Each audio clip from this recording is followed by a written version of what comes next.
এটা ঠিক যে ভারত এখন সুযোগ পাইলেই উপদেশ দেয় যে বাংলাদেশকে তারা কেমন দেখতে চায়, বাংলাদেশে আগামী নির্বাচন সুষ্ঠু, সুন্দর এবং অন্তর্ভুক্তিমূলক এইসব কথাবার্তা বলে, যে কথাগুলো আগে কখনো শোনা যায়নি। তো এবারও তাই কূটনৈতিক টানাপোড়েন তো চলছেই।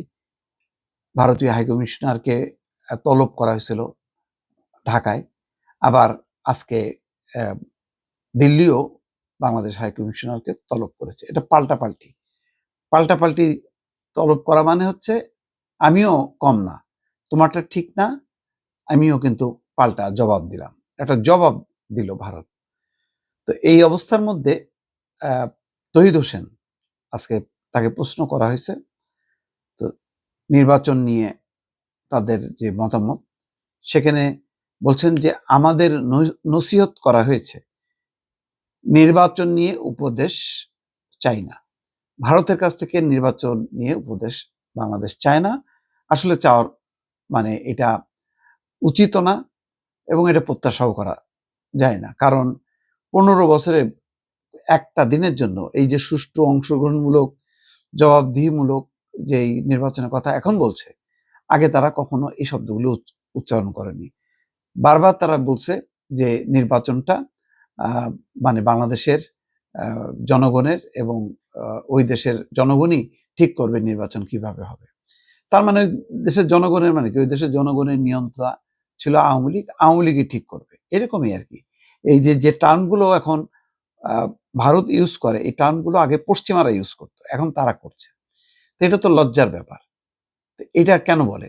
যে এই সমস্যাটা হয়েছে যে বাংলাদেশ শঙ্কা করছে যে ওই ওসমান হাদিকে গুলি করে দুর্বৃত্তরা পালিয়ে গেছে ভারতে, সেইটা যাতে তাদেরকে ফেরত দেয়। হ্যাঁ, এটা ঠিক।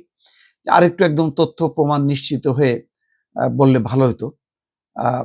এতটা মানে সুনির্দিষ্ট হওয়ার আগেই ডাকাটা হয়তো উচিত হয়নি, সেটা হয়তো একটু আগ বাড়ায় বেশি হয়েছে। কিন্তু এটার সাথে তো আরো কয়েকটা ইস্যু ছিল, শেখ হাসিনার এবং আসাদুজ্জামান খান কামাল, যাদের দুইজনকে দণ্ড দেওয়া হয়েছে, তাদেরকে ফেরত দেওয়ার ইস্যু ছিল।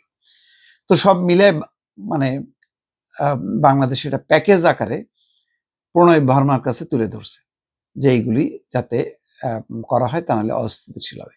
সাথে সাথে ওই দিন দিল্লি প্রতিবাদ করছে, আর আজকে প্রতিবাদ করে ক্ষান্ত হয়নি।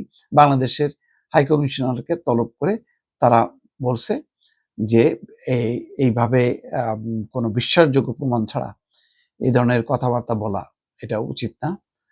এবং তারা বলছে যে বাংলাদেশে অস্থিতিশীলতা তারা চায় না, স্থিতিশীলতা চায়। এই ধরনের নানা রকম কথাবার্তা বলছে। বলার পর আবার বলছে নির্বাচন নিয়ে, অথচ নির্বাচন নিয়ে কিন্তু প্রশ্নটা মানে এমন কোনো বিষয় না যে বাংলাদেশের নির্বাচন তারা বানচাল করতেছে, এইরকম বিষয়টা তা বলেনি। কিন্তু তারা আগ বাড়ায় ওই আবার যে কোনো বিষয়তে এখন নির্বাচনের প্রসঙ্গটা টানছে।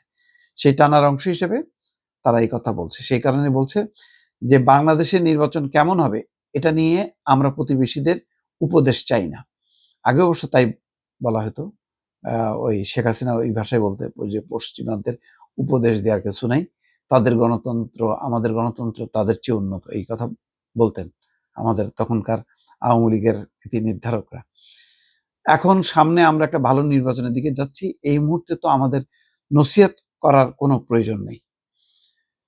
তো যাই হোক, এখন বোঝা যাচ্ছে যে টানাপোড়েন চলবে। তহিদ হোসেন বলছেন সর্বশেষ যে বক্তব্য এসছে তাতে আমাদের নসিহত করা হয়েছে, এটার কোনো প্রয়োজন আছে বলে মনে করি না। বাংলাদেশের নির্বাচন কেমন হবে এটা নিয়ে আমাদের প্রতিবেশীদের উপদেশ চাই না। পররাষ্ট্র উপদেষ্টা আরো বলছেন যে এই সরকার ডে 1 থেকে স্পষ্টভাবে বলে আসছে যে আমরা অত্যন্ত উঁচু মানের মানুষ যেন ভোট দিতে যায় এমন পরিবেশ সৃষ্টি করতে চাই, যে পরিবেশ গত 15 বছর ছিল না। ভারত আমাদের এটা নিয়ে উপদেশ দিচ্ছে, এটাকে আমি সম্পূর্ণ অগ্রহণযোগ্য মনে করি। তারা জানে এর আগে গত 15 বছর যে সরকার ছিল তাদের সঙ্গে অত্যন্ত মধুর সম্পর্ক ছিল। ওই সময় নির্বাচনগুলো যে প্রহসনমূলক হয়েছিল, সে সময় তারা একটি শব্দ উচ্চারণ করেনি। খুব ভালো কথা বলছে। এখন সামনে আমরা একটা ভালো নির্বাচনের দিকে যাচ্ছি, এই মুহূর্তে তো আমাদের নসিহত করার কোনো প্রয়োজন নেই। তহিদ হোসেন বলছেন আমরা কি করব, আমরা এমন একটা নির্বাচন করব যেখানে মানুষ ভোট দিতে পারবে, যাদের ভোট দেবে তারাই নির্বাচিত হবে, এটা এটা এর আগে গত 15 বছর ঘটেনি। এটা সত্য কথা বলছে যে আসলে অন্তত ভারতের নির্বাচন নিয়ে উপদেশ দেওয়ার আসলে কোনো মুখ নেই, এবং এটা তাদের জন্য অত্যন্ত লজ্জার যে আজকে তারা নির্বাচন নিয়ে কথা বলছে। দর্শক।